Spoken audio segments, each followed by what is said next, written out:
اعوذ باللہ من الشیطان الرجیم بسم اللہ الرحمن الرحیم لا الہ الا اللہ وحدہ لا شریک لہ لہ الملک و لہ الحمد وہو علی کل شیء قدیر اللہم صلی علی سیدنا محمد وعلی آلہ وصحابہ صلاۃ تکون لنا امان من کل خوف۔ بیان عرس مبارک مورخہ 30 جولائی 1999۔ بسم اللہ الرحمن الرحیم فنعم المولا ونعم النصیر۔ رب اشرح لی صدری ویسر لی امری واحلل عقدۃ من لسانی یفقہوا قولی۔ اللہم صلی علی سیدنا محمد وعلی آل سیدنا محمد وعلی صحابہ وعلی ازواجہ اجمعین وبارک وسلم وصلی علیہ۔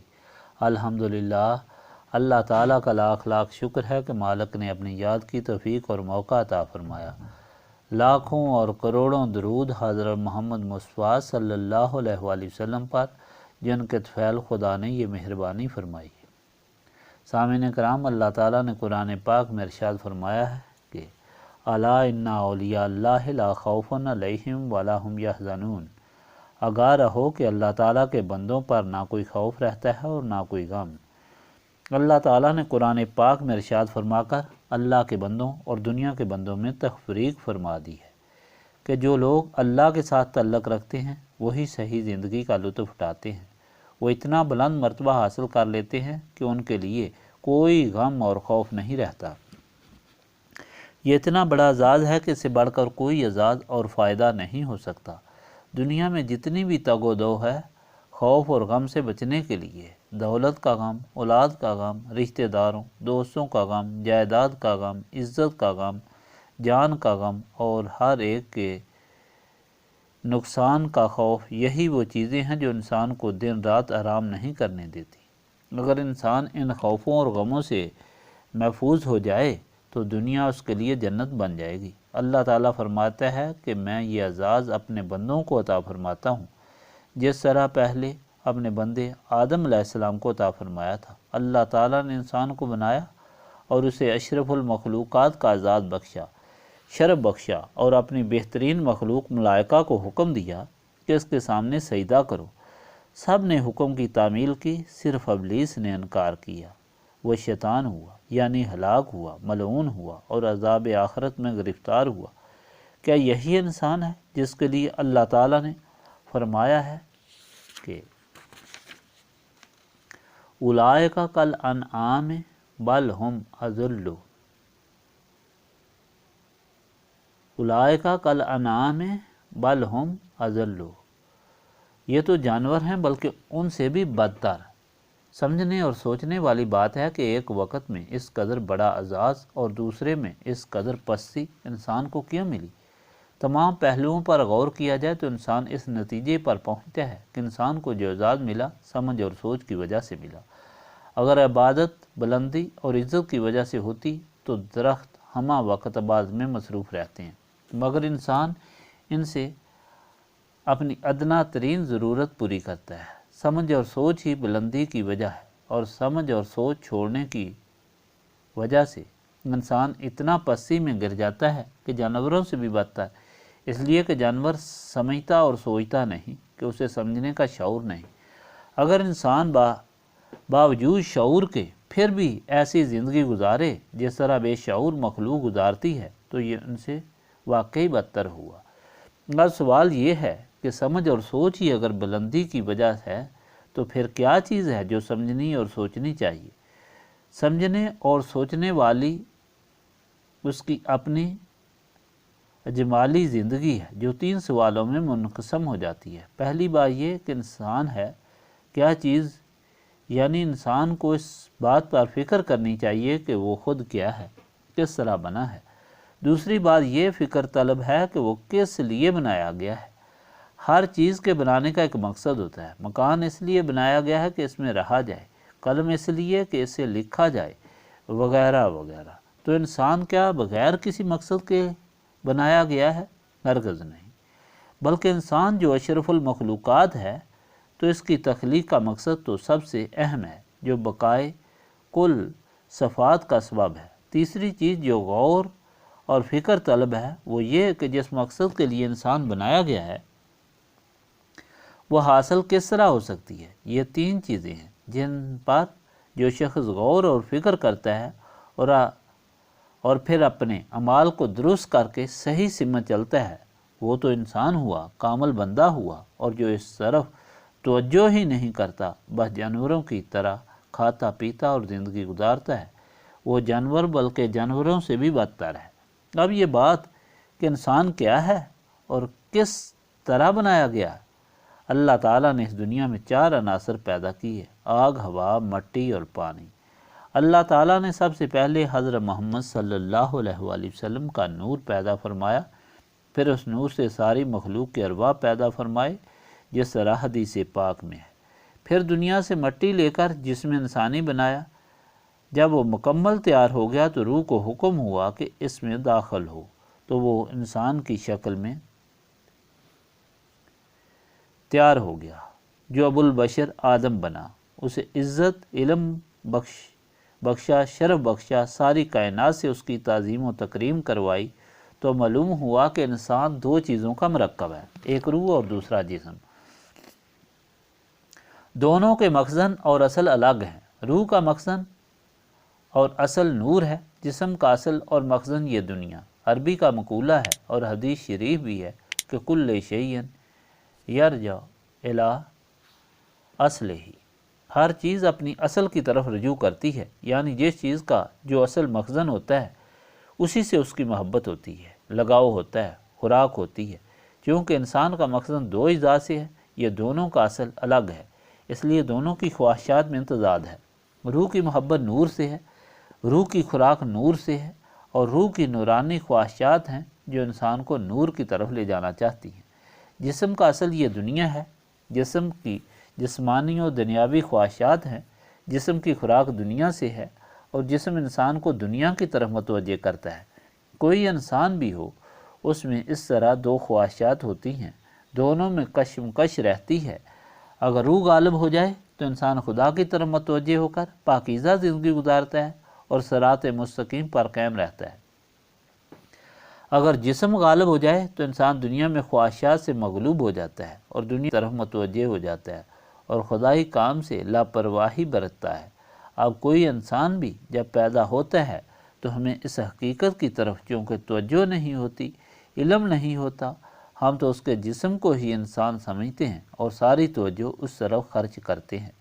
پیدا ہوتے ہی اس کی جسمانی ضروریات کی تکمیل شروع ہو جاتی ہے، اسے خوراک دی جاتی ہے، علاج کرایا جاتا ہے، اور تمام تر کوشش جسمانی پرورش کے لیے ہی ہوتی ہے۔ روح کا چونکہ علم نہیں ہوتا، اس لیے اس طرف ہماری توجہ ہی نہیں ہوتی، نہ خوراک نہ علاج۔ پھر جب وہی انسان عین شباب کو پہنچتا ہے تو اس کی جسمانیت تو پوری توانا اور تندرست ہوتی ہے، اس لیے جسمانی خواہشات کا مکمل غلبہ ہوتا ہے۔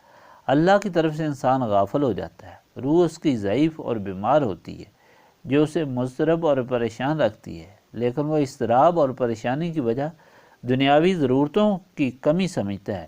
ساری زندگی دولت، عزت وغیرہ کے حصول میں گزار کر دنیا سے رخصت ہوتا ہے۔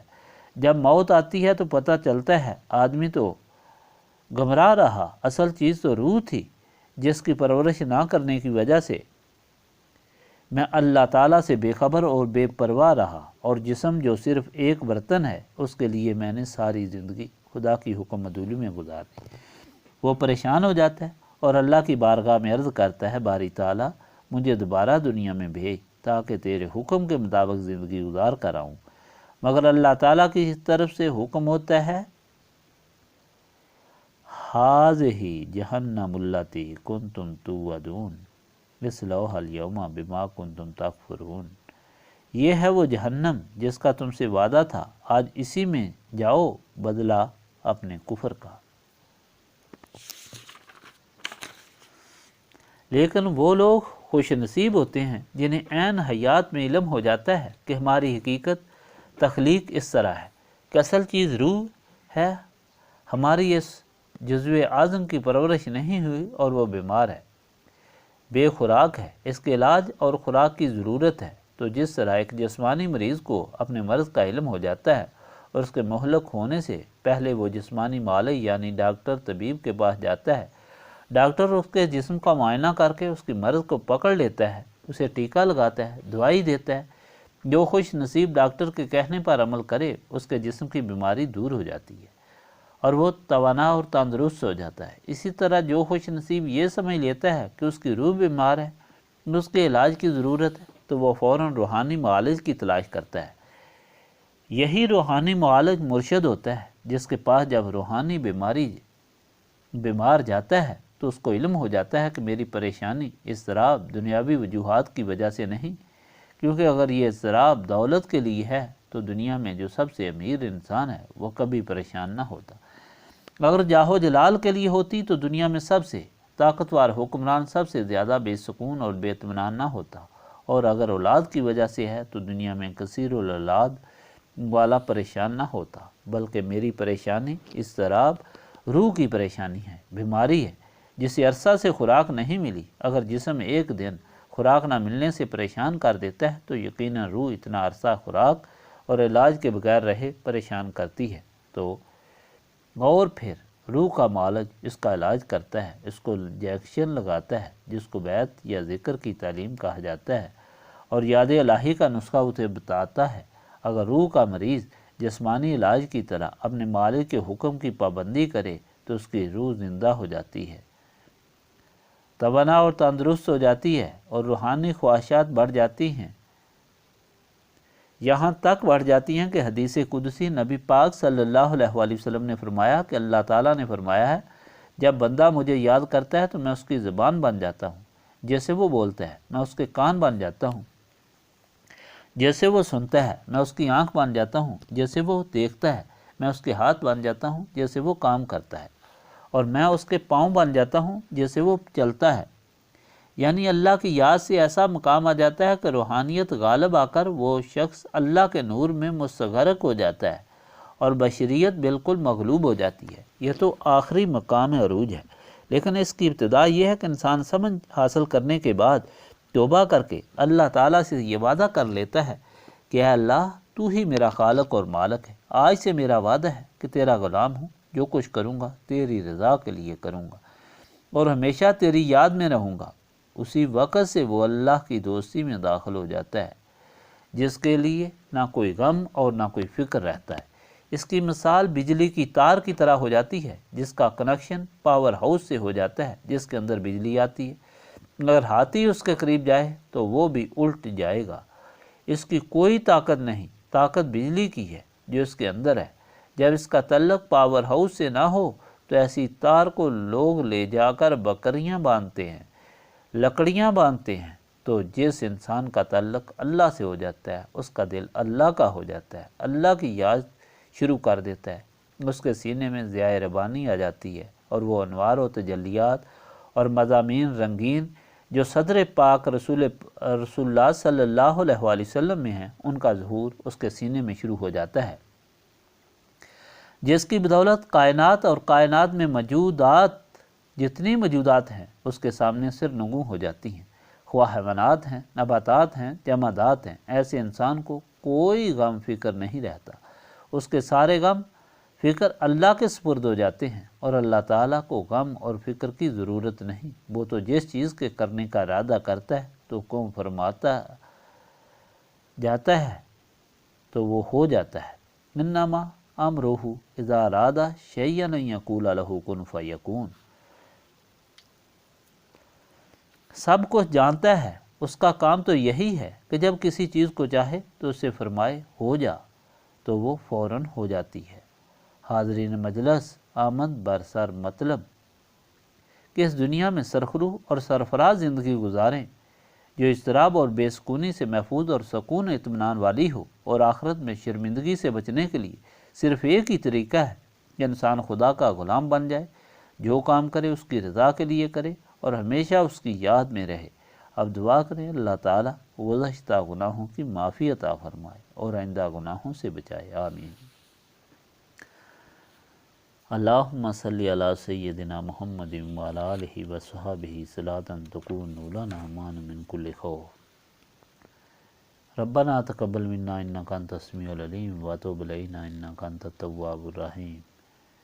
سبحانک ربک رب العزت عما یصفون وسلام علی المرسلین والحمد للہ رب العالمین۔